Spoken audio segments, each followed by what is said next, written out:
We begin this evening with an update on a Target 7 investigation we brought you in April. The Virginia Occupational Safety and Health Enforcement Agency has issued multiple citations to Roanoke's Berglund Center.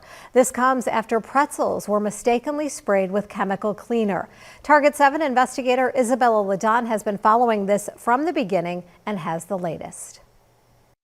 The Virginia Department of Labor and Industry opened up an investigation at the Roanoke Berglund Center after an employee accidentally sprayed concession pretzels with chemical spray. An employee told me a worker ate the pretzel, then went to the hospital.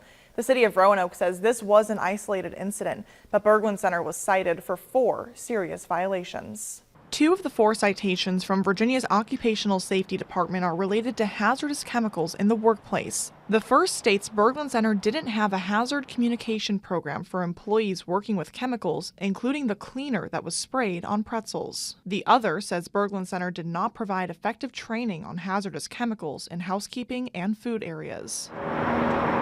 Berglund Center has until July 8th to correct the citations and pay the fine. However, the report lists a penalty amount of $0 for all 4 violations. The Department of Labor said penalties are only issued for serious violations that cause fatal or permanent injuries. The city of Roanoke said in a statement, the incident with the pretzel spray was addressed immediately and is no longer an issue. Officials say staff was retrained on food handling techniques and Berglund Center changed butter spray products with more identifiable bottles. So far this year, Berglund Center has had 4 OSHA health and safety complaints, including this most recent investigation. My previous coverage on this can be found over on our website.